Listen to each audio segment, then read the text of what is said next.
In a world where creepypastas are deleted before you can say Jeff the Killer, only one man can save them from a fate worse than death. Behold, Umbi's World presents Deleted Creepypasta Theater. Warning. The following is an account of things that happened to my friend. This has led me to many nightmares, and many times have I wanted to commend suicide. I would like to warn those soft-hearted humans to not read any further. The Vocation. I admit I have done many stupid and daring things in my life, but this one not only cost me my friend's life, but it also cost me 80 years in jail. However, I only served 15 since I was later proven innocent. If I wasn't proven innocent, this would be 18th year in jail. It was summer and I was relaxing. Sophomore year in high school was hard. I got a call from my friend Don. Boy, do I hate him now. He said that he had planned a vocation to an island by the Pacific coast and asked if I would like to go with him and Luke. I would have loved to go, since I love to go places, but the only thing was I had to overcome my mom. It always took a fight to make my mom let me go anywhere. I told him to wait. I went and asked my mom if she would allow me to go to an island on the Pacific coast.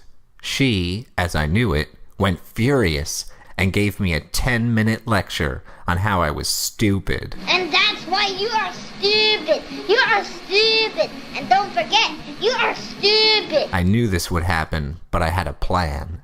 I went to my phone and asked my friend, when will the trip be? He told me it would be on October 27, and gave me all the details, and how we would be taking a ship to there, and how we should meet at Luke's house. He also said that if I said yes, he would buy us tickets. Don was rich. I said I will be there. On October 27, I ran away. The island. I had ran away in my mom's car, upon stealing her car keys and sneaking out while she was sleeping. The last time I saw my mom, she was sleeping and I cursed at her.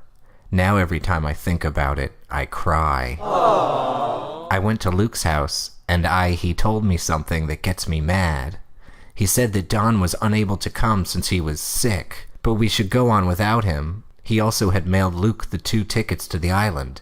He told me the name of the island, but it has been 18 years and I can't remember the name of that God-forbidden island anymore. However, Luke's mom agreed to drive us there. She was nice. I will skip to when we reach the island, since everything in between isn't interesting. When we reached the island, we first had good thoughts. The island had some rides and attractions, and a God-forbidden hotel that we decided to stay in for the night. It was getting night, and we decided to stay in the hotel. We checked in at the receptionist, and there was one room left. Room 58. Luke paid $20 for the room, and the receptionist told us that the room had a bunk bed and a queen bed. He handed us the keys to the room and told us it was on the 2nd floor. We thanked him and left for the hotel. When we entered the room, we found that there was one more thing about the room that the receptionist had not told us. It was that the hotel room had another room inside of it. When we opened the door to the room, we saw a pretty big and beautifully designed room in front of us. It also had a king-sized bed inside and some furniture. Since there was one room, me and Luke played rock, paper, scissors to see who can get the room for the night. Luke won. He flicked the room's light switch and went inside and left behind a jealous me. As soon as he closed the door to the room to change his clothes, the light closed, as I could see from the crack underneath the door. I yelled out, "LOL!" but quickly wished I hadn't. I had no idea what Luke saw in there, but he immediately started screaming. A scream I have never heard before, I heard now. I also heard like 10 other people in there scream.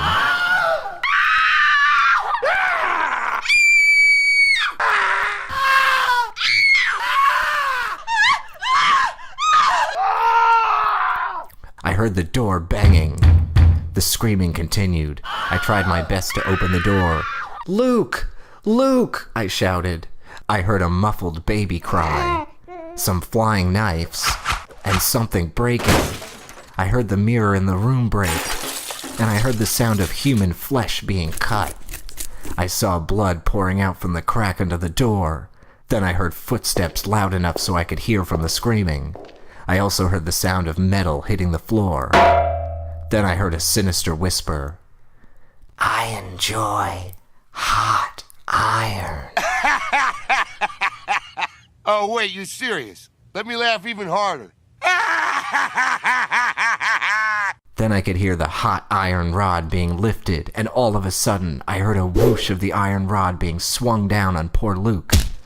I heard his one last final loud scream. The screaming stopped, dead silent. I opened the door, and right there lay the horrific and terrifying dead body of Luke. Without hesitating, I grabbed his leg and pulled him out of the room and closed the door quickly. Luke had torn muscles and bones popping out from him. He was bleeding from his nose and ears, not to mention blood pretty much everywhere else. He had about 8 knives sticking into his body. 3 in his legs, 1 in his cheek, 2 in his arms, and the rest in his stomach. He also had a huge gash in his stomach, probably where the hot iron hit. He also had a cut in his chest, where he also had a missing heart. I almost threw up. Oh man, that's gross. But I managed to run out of the room and down to the reception and managed to get help. 2 security guards came with me to the room and almost fainted upon seeing Luke's dead body. But the door to the room in which Luke was killed had disappeared.